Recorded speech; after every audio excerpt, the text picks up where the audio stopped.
This is Chris Elliott with the Elliott Real Estate Team with your February 2021 market update.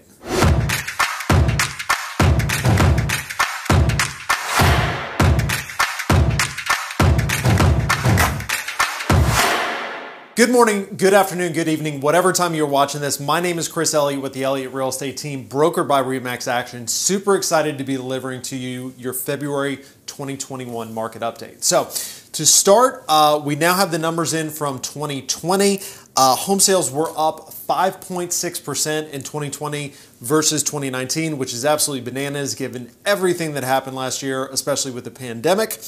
And experts predict that we're going to have even more home sales in 2021, which makes sense because we've got a lot of carryover inventory of folks that did not feel safe or didn't feel comfortable selling their homes in 2020. So very, very interesting.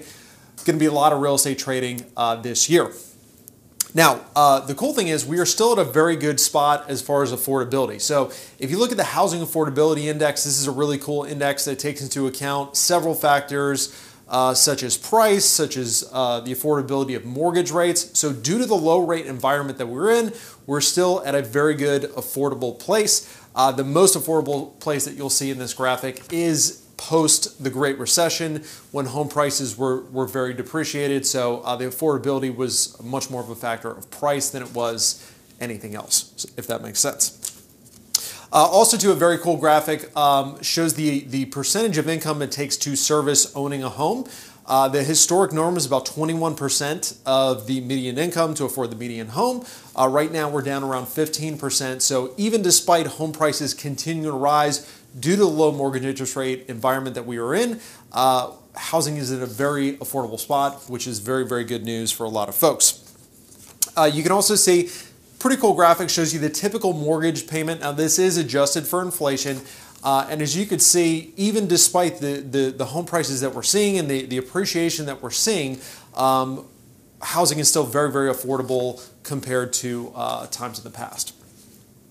Now, the biggest problem that we have in the real estate market is the inventory. We are at an extreme low inventory. Some would argue that we're in a drought of inventory. There's simply not enough homes to service or to be sold to the buyers out there looking to buy homes, looking to lock in those low 30-year mortgage rates. The national average right now for month supply of inventory, which is just a metric to track how much inventory is available, is 1.9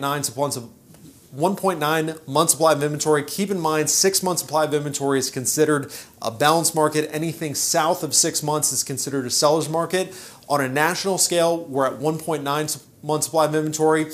On a regional scale, in Central Virginia, hot off the press from the Central Virginia Multiple Listing Service data bank, we are at 0.9 month supply of inventory. That is insane. We are under 1 month supply of inventory, meaning that homes are flying off the shelf like hotcakes. It's just simply the environment that we're in. With that said, more inventory. Experts predict that we are going to see more inventory in late 2021 and early 22 as the vaccine kind of makes its way through the population, and experts believe that more and more folks will feel comfortable putting their homes on the market, selling, making a move after they've been vaccinated and after the majority of people out there have been vaccinated as well. So that is predicted what is to come. Another prediction for 2021, pretty much everybody, all the major players agree that mortgage rates will tick up a little bit by the end of the year. So the National Association of Realtors, Fannie Mae, the Mortgage Bankers Association. Now, even if mortgage rates go to 3.3, 3.4%, we're still at historic lows. But if you're somebody that's been on the fence about buying, or if you're somebody that's been on the fence about refinancing, I'd probably go ahead and do that now, as everybody's predicting that mortgage rates will just rise from here. So if you've been trying to time the market, now might be time to pull the trigger on that. So what does this all mean for you? For sellers, take advantage of the drought. Recognize we are at a very unique window of opportunity right now.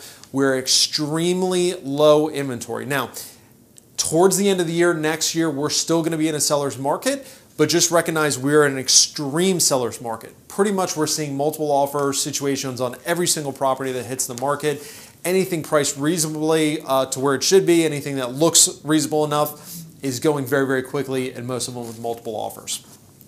Also, make sure you're using a delayed reviewing of offers. So the only way to get multiple offers on your property is if you allow enough time for that to happen. And what I mean by that is we're still seeing sellers, and it's really more of a fault of their agent for the most part.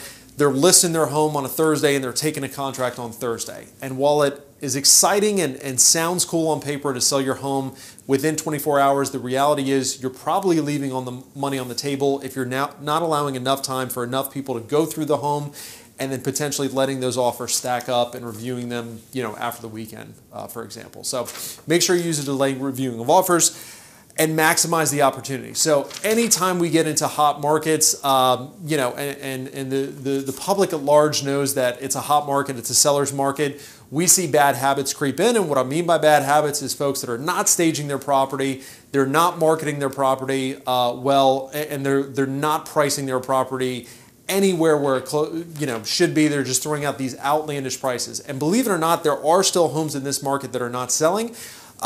But even sadder, there's homes that are selling but are not selling for as much as they could. So can you misprice your property and still sell? Yes. Can you not properly market your property and still sell? Yes. Can you, have your dog take a dump in the kitchen and leave it on the floor and still sell your home? Absolutely. But the reality is you're not maximizing the opportunity. You're not taking full advantage of the environment that we're in, and you're probably not selling for as much as you potentially could be. So make sure you're still adhering to best practices when it comes to selling your home. For buyers, stay in the fight. I feel like every time I talk to one of our buyer clients, we're having to kind of pump them up, encourage them. It has been very tough for buyers, really for the last couple of years, but especially anybody who's been looking for a home, since the new year, just because there's such low inventory, it's so competitive. But definitely stay in there. Realize that if you can get a home under contract, you're locking in historically cheap money, and home prices are just expected to continue to rise. So even if you feel like you're quote unquote overpaying, know that home prices are going to continue to appreciate, as all experts predict. To get those properties under contract, you've really got to stack favorable terms. Different subject for a different video, but make sure you're adding multiple favorable terms for the seller. You can't be one-dimensional in this market. Also, too, make sure your agent picks up this thing and actually calls the listing agent. I can't tell you how many times we get offers on our listings from agents that don't even call me to find out what's important to the seller, what they can do to be competitive. They just send the offer and hope for the best. That is an insane strategy in today's market. You really got to connect with the listing agent. Relationships matter. Knowing what's important to the seller matters in this market. Last but not least, realize that waiting will cost you. So I've had conversations with folks that say, hey, Chris, we're going to wait till the market cools down a little bit. We're going to wait till more inventory comes up. We're going to wait till whatever we feel better about the state of the economy, the state of the world. And that's all fine and good. And you should never buy a home unless you feel comfortable to do so. But just realize that everybody is predicting that home prices will continue to rise and mortgage rates will continue to rise. So not only will that home cost you more, if you wait for quote unquote certainty, but the price of the money that you borrow to pay for that home if you're getting a mortgage will be more expensive as well. So I hope all that made sense. If you have a question, concern that I did not cover, feel free to contact me. Thank you guys for tuning in. Look forward to seeing you next month.